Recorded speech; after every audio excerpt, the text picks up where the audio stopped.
2, 3.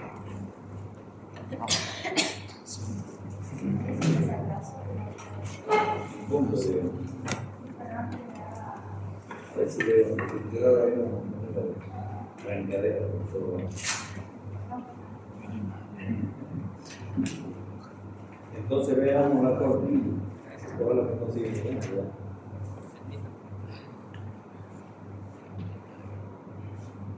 La córnea es la parte anterior de la capa fibrosa, es transparente, no tiene vascularizaciones, tiene un diámetro horizontal de 11,5 a 12 milímetros, vertical de 10,5 a 11, el radio de curvatura de 7,5. Esta es la córnea, la porción anterior. Si quieren, espero que terminen de charlar y ya empiece a. Entonces, aquí está la córnea, que lo ven ustedes, el primero con la fibrosa. Vamos a ver cómo está toda la diferencia. El espesor de la córnea en la parte central ya les dije de que es normal la córnea en la parte central se considera normal a partir de 500 micras. Pero a veces podemos poner, porque todo es relativo. En la parte periférica, 1 milímetro. La refracción de la córnea, ya saben ustedes, el poder de dioptría que tiene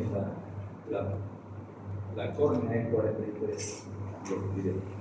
En ese texto dice 53, ya le he dicho, es un error de imprenta. 70% del poder refractivo del sistema visual.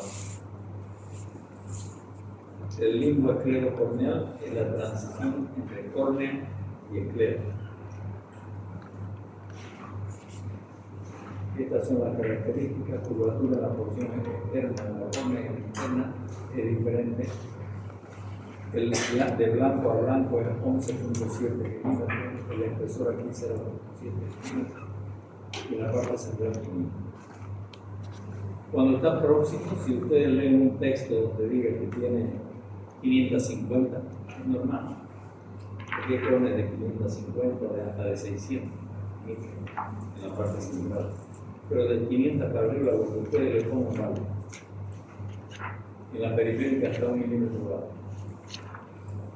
Este es el limbo esclerocorneal. Es la parte donde se engarza, digamos, el tejido corneal periférico en la esclerótica.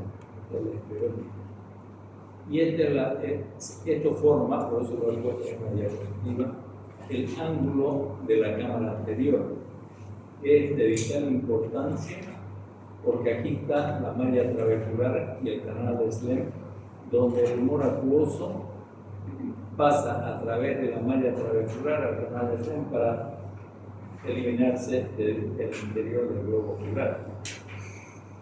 Todo lo que se forma acá, que es el humor acuoso, pasa por acá y sale.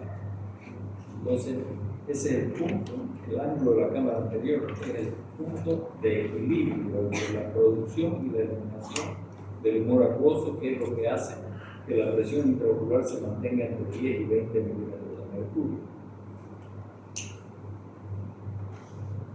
Histológicamente, la córnea tiene esta estructura, está esquematizada aquí. Aquí está con 0,5 milímetros, que tiene 5 capas.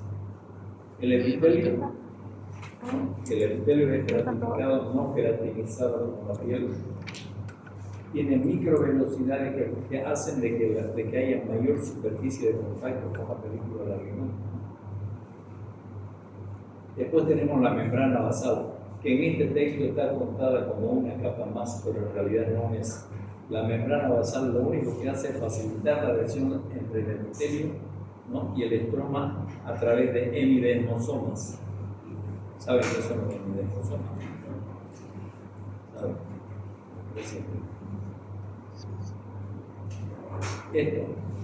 Esta es la membrana basal. No es otra capa, pero el texto está considerado. Si me ponen que hay 6 capas, se la voy a decir. Si les voy a decir. y tiene 3 capas de células de diferentes características, y aquí está la película lacrimal por fuera. Entonces la membrana de Bowman, que sería la segunda capa en realidad, aquí lo contamos como tercera o tercera en el texto, es una especialización del tejido conectivo del estroma. No se regenera la membrana de Bowman. Una vez que se destruyó por una úlcera o por lo que sea, no se regenera más. La cuarta capa es el parénquima del estroma. El 90% del espesor corneal es el estroma. Y tiene ahí los queratocitos que forman colágeno tipo 4, que forman el estroma en sí. Y luego tenemos, aquí está el estroma, la membrana de Descemet, que se forma de la liberación de elementos desde el endotelio.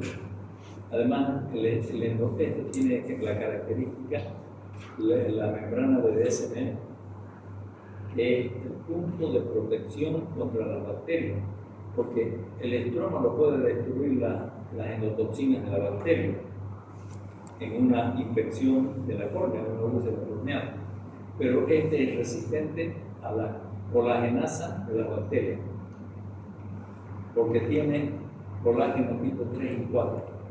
En cambio, el estroma es colágeno tipo 4 solo. 3 y 4, por eso es resistente a la colagenasa de las bacterias. Y esta se regenera además. Y el endotelio es la última capa, la más interna de la córnea, que está en contacto con el humor acuoso, con la cámara anterior, y es donde se realiza la mayor parte de la nutrición del tejido corneal. En segundo lugar, el epitelio de la córnea. Epitelio, membrana de Bowman, estroma, membrana de Descemet y endotelio. Endotelio son una capa única de células hexagonales. Tiene la principal función de nutrir la estructura corneal, para que la córnea sea transparente, sea una lente y tenga las características físicas que tiene. ¿Cómo se nutre la córnea? Por dentro, con el humor acuoso, el interior. Por fuera, con las lágrimas, con la película lagrimal.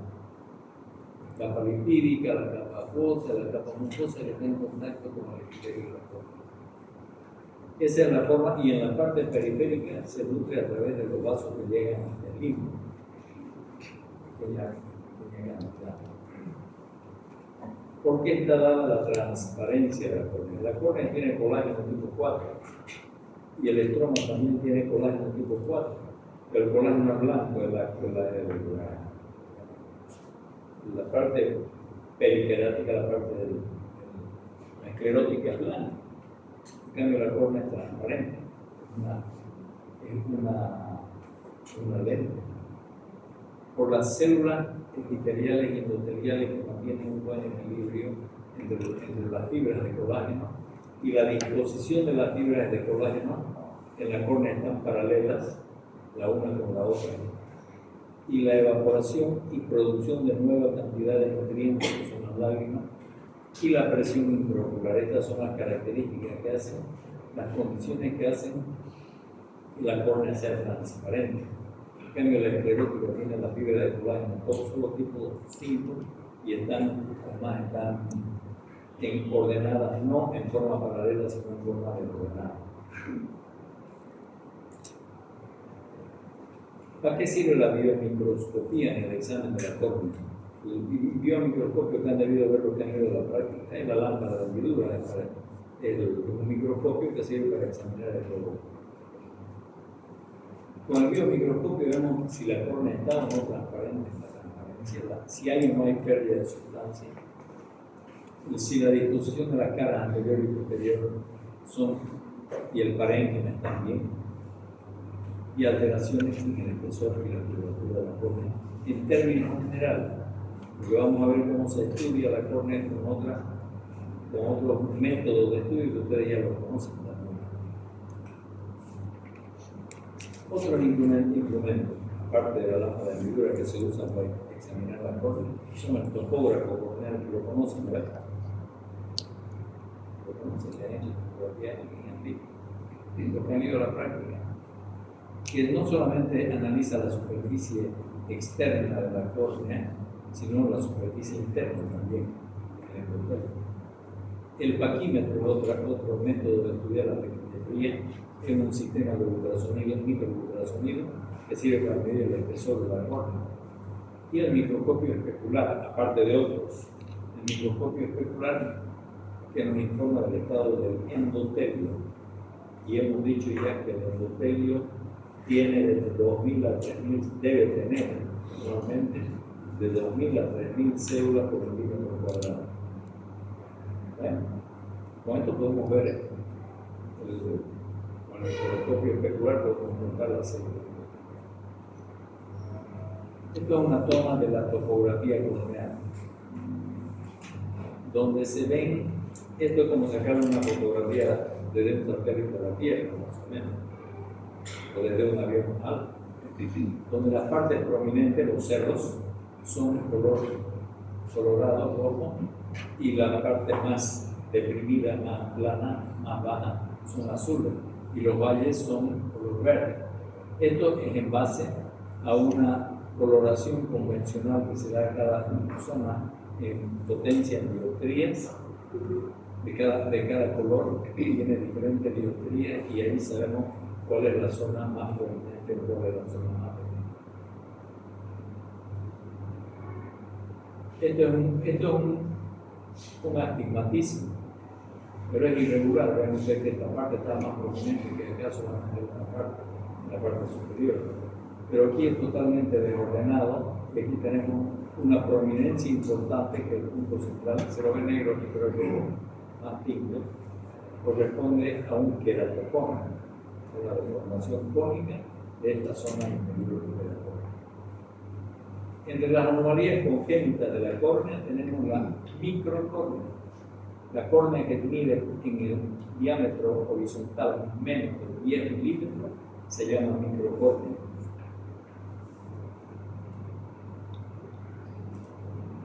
Esta es una microcórnea con un lente de contacto puesto, vean, el lente sale, y este es un lente rígido.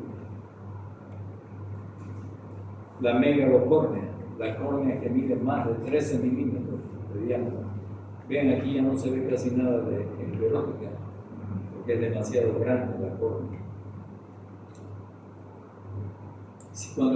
Cuando la megalocórnea, cuando la córnea es mayor de 13 milímetros, aisladamente, solo como tal, se llama megalocórnea, pero se llama buctalmos, sobre todo en los glaucomas congénitos, por la presión en el mecanismo de formación de la córnea, se distiende y se rompe la membrana de Descemet.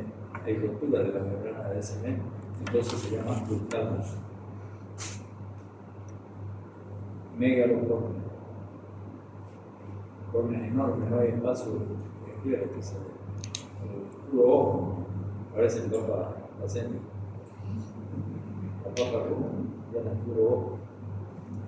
Le llaman así, creo. Este es megalocórnea, tiene con los niños hay que tener cuidado, ustedes que van a ver algunos se van a pelear. No se emocionen cuando vean a un niño con un ojo muy grande.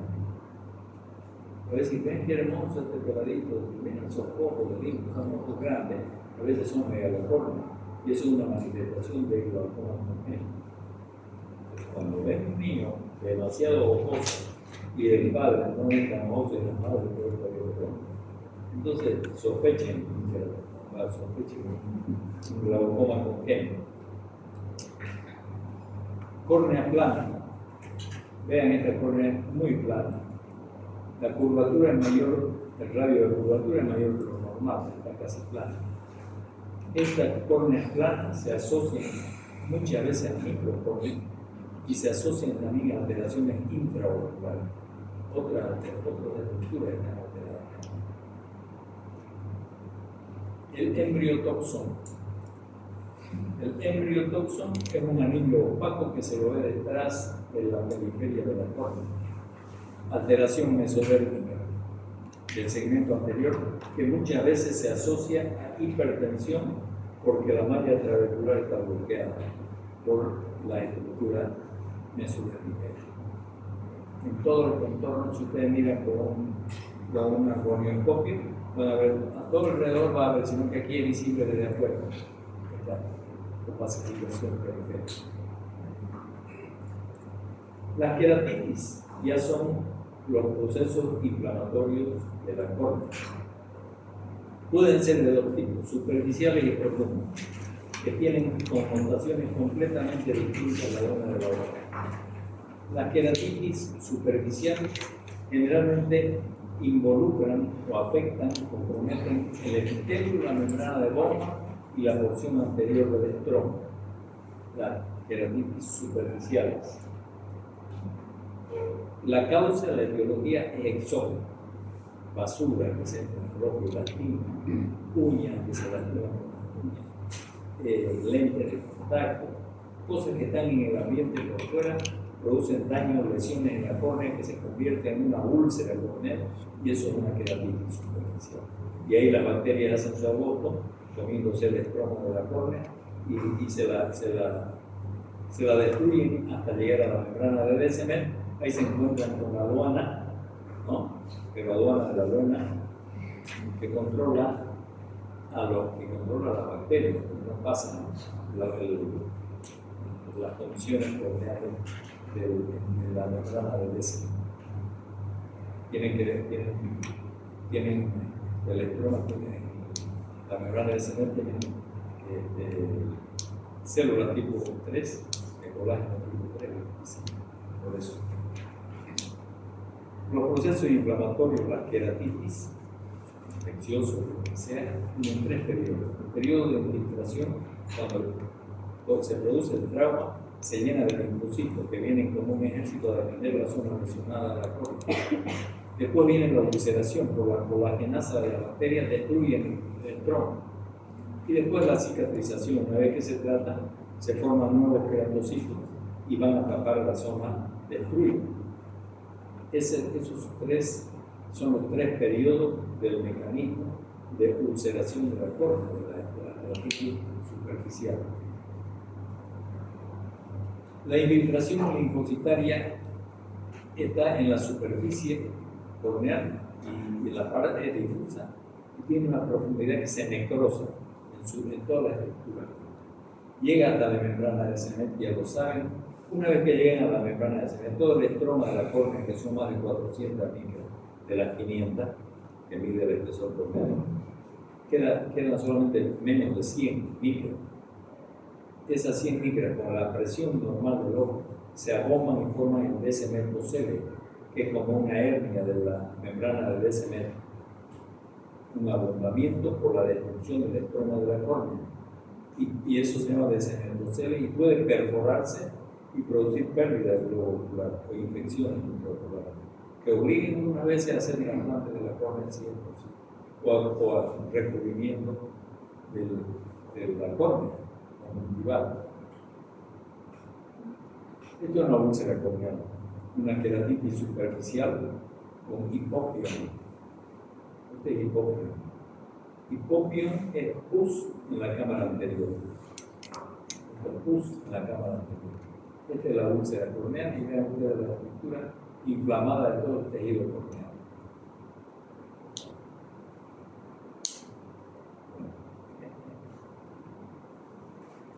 Pero el hipopión se forma más fácil en las personas inmunodeprimidas, cualquier condición, los que reciben todo, etc. No solamente los biológicos.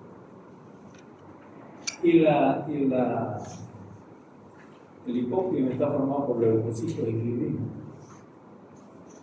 Leucocitos y fibrinos. Entonces, hipopión es pus aséptica, no es pus bacteriano. Es pus que se presenta por la trasudación de los vasos de todo el segmento anterior y que se deposita en la cámara anterior. Por la posición de la persona se precipita y se presenta en la parte inferior, que no está aquí. Está en la parte inferior, no es decir, en el nivel superior, porque sale de toda la estructura vascularizada del segmento anterior los leucocitos y la fibrina y se depositan en la parte inferior y forman la pus aséptica, que es el hipopio, por reacción a la toxina de la bacteria. Eso se asocia a infección, pero no es infeccioso. Hipopio, una lesión, una úlcera crónica, hipopio. Las queratitis dendríticas son otro tipo de queratitis. Son producidas por los virus del herpes simple. Dendríticas tipo rama de árbol. Las lesiones ahora vamos a ver. Son erosiones epiteliales que lesionan el trayecto de la vascularización de la degeneración superficial de la córnea y por eso producen hipostesia. Como van destruyendo las ramas sensitivas de la degeneración de la córnea, pierde la sensibilidad la córnea. Evolucionan generalmente este tipo de queratitis por herpes simple en 5 a 7 días, pero es recurrente, es recidivante. Cada vez que la persona se estresa o se echa si ha tenido una vez queratitis por virus, el herpes simple, una borrachera y va a amanecer con herpes otra vez.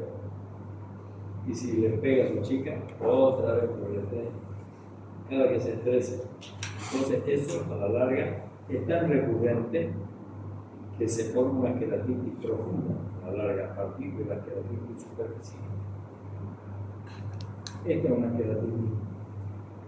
Vean que el dendrítico aparece un ramo de árbol, son redondeadas, son geográficas, vascularizadas, se vascularizan después, ¿no? Y producen deterioro visual como en la parte central. El tratamiento de esto es clínico y si es que es necesario quirúrgico. Muchas veces cuando se forma una queratitis posterior o profunda, hay necesidad de hacer trasplante de córnea. Si ustedes ponen un poco de fluoresceína en un paciente que tiene una lesión epitelial y miran esta imagen que la pueden ver sin necesidad de lámpara de quirúrgico, con un papelito, si no viene la linterna con el azul, pero muchas veces le ponen papel celofán, un poquito de fibra, y forma después de ponerle fluoresceína y se va a ver así. No le pegan 100% diagnóstico, úlcera por herpes virus, 5. El tratamiento aciclovir y darle los palos que vuelva un poco el tipo de este nervioso. La queratitis fototraumática o actínica también se llama. La exposición a la luz, a la soldadura, a la nieve, a esos que van a esquiar y no se ponen protección, o a los curiosos que se ponen a mirar soldar sin protección, se les destruyen las células epiteliales, la capa más externa, más superficial de las células epiteliales de la córnea, y ahí se forma la queratitis actínica o fototraumática, que se manifiesta en un rato después de haber visto una circuncisión. Y el tratamiento es ponerle lubricante antibiótico para que no se infecte y ponerle paños de agua fría y la día siguiente ya pasó. Los menores no mirar el celular, sino generalmente es bilateral. Las queratitis neuroparalíticas son por lesiones del ganglio de Gaza, neuralgia del ejemplo. Úlceras atróficas, por poca infiltración por edema estromal también. Anestesia total de la córnea por lesión de la degeneración, que favorece a la contaminación bacteriana porque el ojo no cierra, la agotamos. Entonces hay infección por la sequedad de la superficie. En escleratitis por la agotamos, que es otro tipo del mismo, parecido pero es un poco diferente, parálisis del séptimo lumbar, ausencia de parpadeo, exposición de la córnea y aumento de evaporación de la película. Y la queratoconjuntivitis epidémica que ya la hemos visto, son que se manifiestan con este tipo de puntos, ¿no? Que son depósitos subepiteliales que a veces se forman tanto que quitan visión, tardan de 2 meses hasta 2 años o más en desaparecer.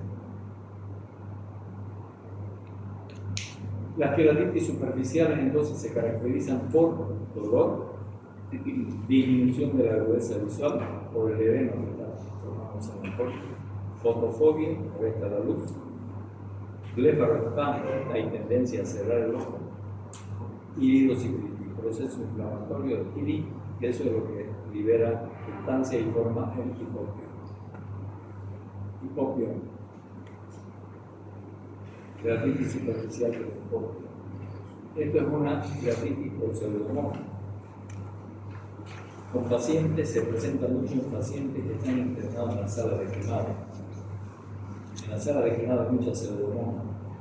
Y no solo hay que cuidar a los pacientes, y cuando vean una lesión, así van a saber casi seguro que es una queratitis por pseudomonas, sino que además tienen que cuidarse ustedes porque se lastiman en la suplementación.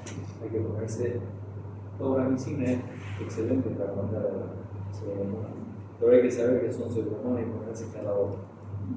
Y tiene hipopio también, y una úlcera corneal por pseudomonas. La pseudomonas puede destruir la córnea en horas. Entonces, tras que encuentran un paciente en una sala de quemado con esta lesión, hay que tratarla con mucha dedicación para evitar perder el dolor. Entonces, las queratitis superficiales de la etiología, ya les dije, erosiones epiteliales traumáticas, uñas, plantas, lentes de contacto, alteraciones de la película lagrimal, queratopatías bullosas, son las edemas de la córnea producidos por traumas, sobre todo diabetes. Los diabéticos, los que usan colirio, sobre todo los antiinflamatorios y antiesteroideos, dicen no hace nada, eso es antiinflamatorio y antiesteroideos, no tienen que hacer. Produce úlceras, lesiones severas. Entonces, no es darle a Rochin, hay que usarlo cuando corresponde. Las queratitis, los diagnósticos de las queratitis superficiales se hacen inmediatamente. Ven una úlcera, hay que sacar las muestras, mandar al laboratorio cultivo y antibiótico. Por las características, el médico se debe dar cuenta si son bacterianas o si son virales o si son micóticas. Las que no, las bacterianas tenían que verlas, porque ya las han visto ahorita. Y le voy a mostrar una micótica, es típica para que no la vean en ustedes. Y las virales también no le van a pelar, y las virales no hay que mandar nada al laboratorio, solo mirarlo. Entonces, en las lesiones ulcerativas purulentas se toma directamente la prueba, se manda al laboratorio, quedan cultivo y antibiograma, y hasta que llegue el resultado comienzan a dar antibióticos. Si sospechan una bacteriana, antibióticos de amplio espectro, puede ser moxifloxacina, cada hora hasta que llegue el resultado del cultivo, o hasta ver si mejora o si no mejora. Eso tienen que hacer, y después, de acuerdo al resultado del laboratorio, ya darán la medicación adecuada. Y además, no hay que olvidarse nunca, en las lesiones corneales es importante dilatar la pupila cuando hay infecciones en la córnea, en la queratina. Tienen que darle corticoides, pero no se lo van a dar en vía tópica, por vía intramuscular. Ayudan mucho a desinflamar el cuerpo ciliar y todo el interior del globo. En las queratitis virales, al examen clínico ya no le van a apelar después de haber visto esta diapositiva. No cambia nada una de la otra. Y el tratamiento, la ciclovir en nivel oftálmico y un poco de antibióticos para proteger una infección asociada. Atropina. Atropina no hay que olvidarse. La atropina produce una dilatación de la pupila, relajación del cuerpo ciliar, disminuye el dolor y ayuda al tratamiento del proceso infeccioso. Antibióticos, de acuerdo a los diagnósticos que ustedes vean, antivirales si tienen características de virus. Y queratoplastía, que es trasplante de córnea, si fuese el caso, o recubrimiento conjuntival, si ven que tiene plan de perforarse la córnea, hay que hacer un recubrimiento quirúrgico de la córnea con el conjuntivo y dejarlo hasta que eso se cicatrice. Las queratitis intersticiales o profundas son otro tipo de queratitis, completamente diferentes que las anteriores. Las anteriores eran producidas por por los cocos, los monococos, los diplococcus, los estreptococos, los estafilococos y todos los cocos. Pero este tipo de queratitis profunda son producidas por enfermedades específicas. Sífilis, congénita, lepra, tuberculosis, herpes, etc. Son enfermedades específicas que mandan las bacterias a través de la circulación hasta el limbo y desde ahí entran a producir úlceras en el tejido corneal. Generalmente no están como las otras, ¿no? Empezando con una lesión por una hierba, ¿no? Por un vegetal o por una uña o por un lente de contacto. Llega y comienza y nadie sabe por qué. Yo no me hice nada, pero tengo esto, dice el paciente. Entonces, sospechar y comenzar a investigar cuál es la causa. Enfermedades generalmente específicas y una de las más comunes es la sífilis. Generalmente empieza en el centro de la córnea y se neovasculariza. Una vez que se formó la lesión en la córnea, van los vasos y se neovasculariza, se llena de vasos la córnea. Y ustedes tienen que empezar sospechando que o con el caso. Lo primero que tienen que tratar, si no tienen el diagnóstico, una vez que tomaron muestras y todo, comenzar a darle al paciente, le van a dar penicilina, sospechando que es una sífilis, ¿no? Y darle los medicamentos, y el corticoide que le dije, y investigar por cultivo y por exámenes de sangre, pulmón, etcétera, que ya verán, para ver la causa y tratar la causa. Siempre dilatar la pupila. Esto es una córnea opaca con una queratitis intersticial en un paciente con una sífilis, sordera, nariz, silla de montar, debe tener dientes de Hutchinson, tibia en sable, no sé qué más, berendengue que hay, que seguramente tiene por sífilis congénita. Esta es una queratitis estética recurrente, recidivante, la que vimos en el arbolito, la ramita de árbol, pero tantas veces salió que forma una úlcera, una queratitis intersticial profunda, que cuando altera la visión hay que hacer un trasplante de córnea para sacar todo.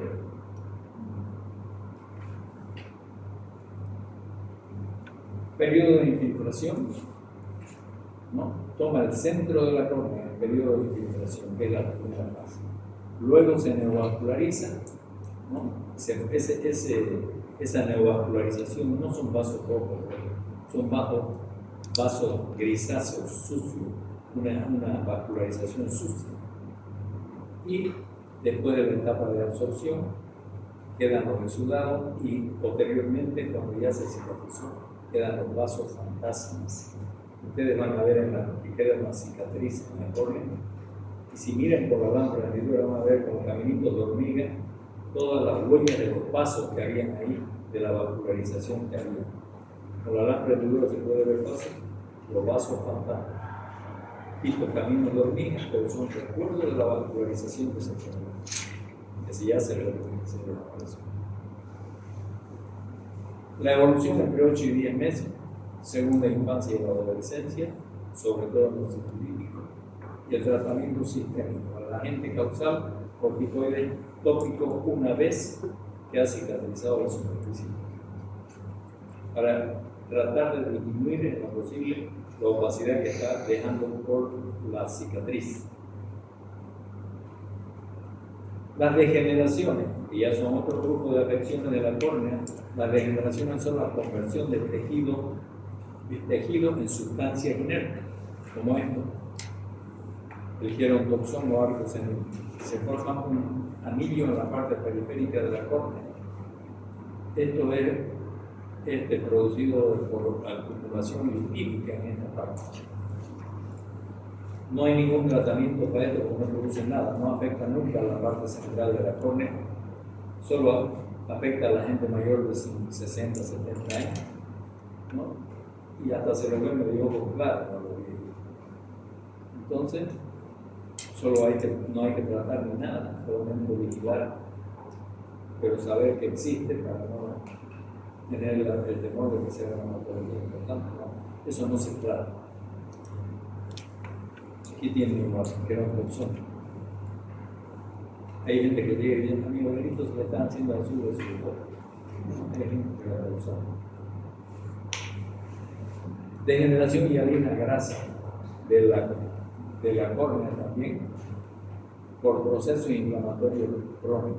Y la degeneración en banda, porque se presenta en artritis reumatoidea juvenil y en traumas oculares.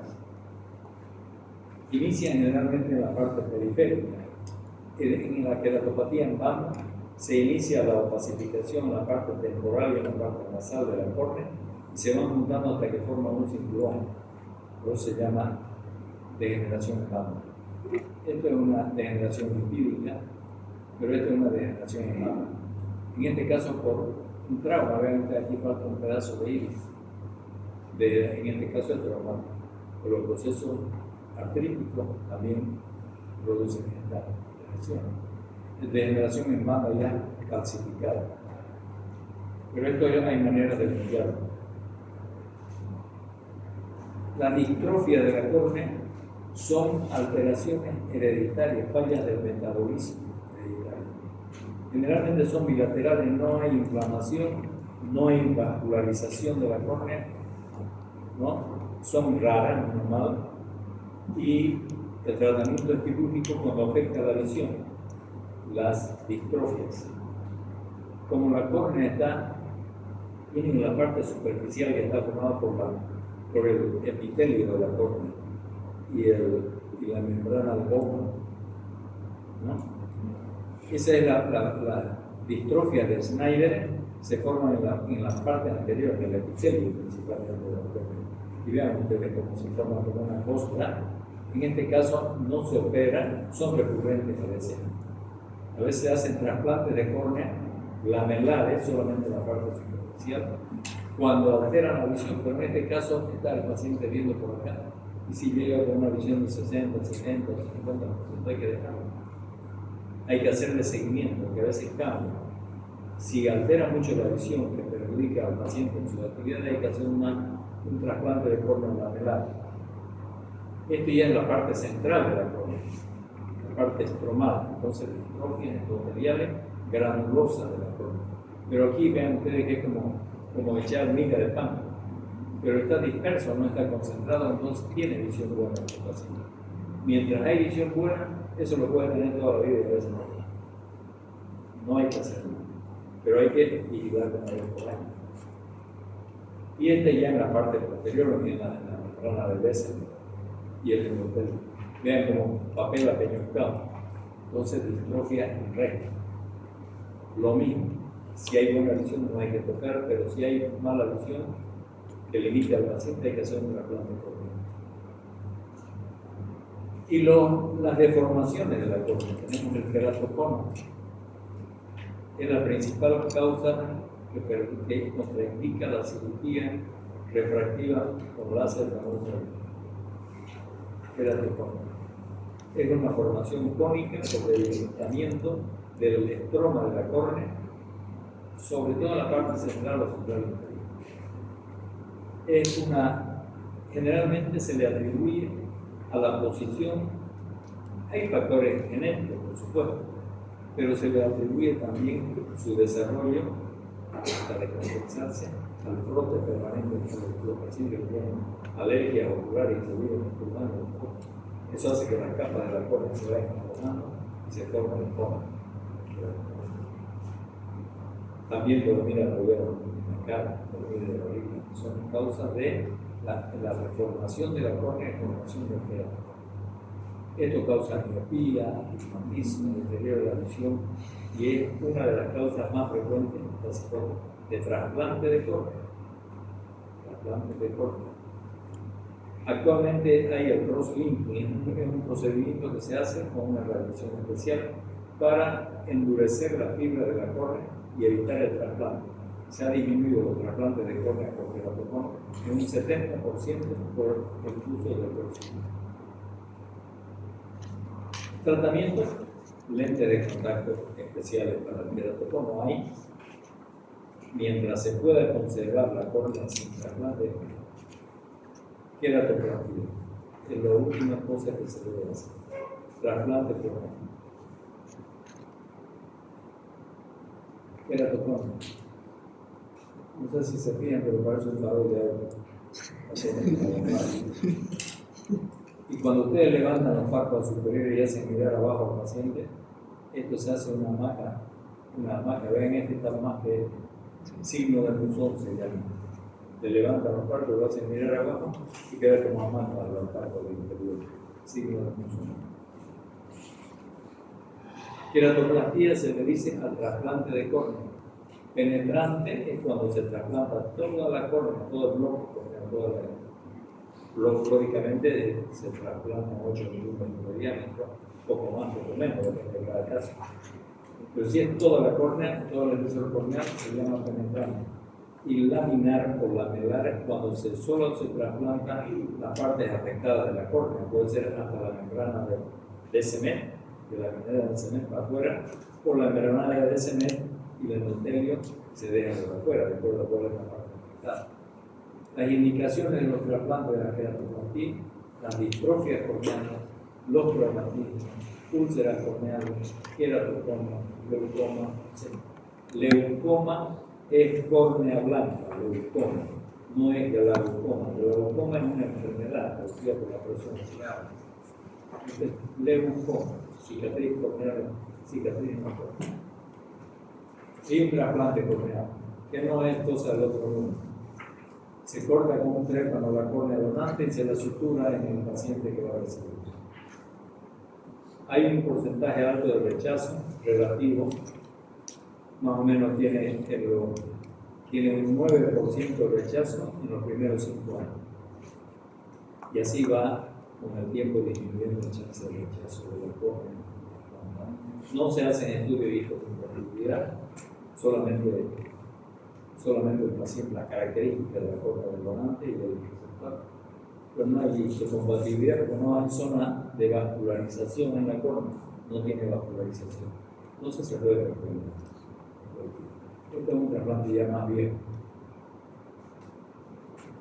Y la esclerótica, como son 3 signos, es la parte fibrosa, la cubierta fibrosa de la continuación de la córnea, que tiene abundantes fibras de colágeno en disposición irregular, diferente. Las córneas eran paralelas, por eso es transparente, ¿no ven? Estas no son paralelas, son alteradas de diferentes direcciones, por eso es blanca. Las patologías de la esclerótica están relacionadas generalmente a las enfermedades del colágeno, a la colagenosis, episcleritis reumática, alteraciones del colágeno en general, cualquier tipo de alteraciones necróticas, escleromalacia perforans causada por enfermedad vascular. Esto es la epiescleritis, proceso inflamatorio de la episclera, es la cápsula que cubre el ámbito de la anatomía, la episcleritis. Se forma esta hiperemia en una zona del ojo y en lo demás está sano, pero ven una zona hiperémica que está delimitada. Episcleritis. Esto es escleromalacia, córnea adelgazada. Aquí la córnea es mucho más adelgazada, algunas veces revienta la esclerótica y sale, aquí se ve el cuerpo ciliar. En estos casos muchas veces se puede trasplantar cinturones de esclerótica para evitar la ruptura de la esfera. Eso de la córnea y de la esfera. Pueden encender la luz, por favor, si tienen alguna pregunta.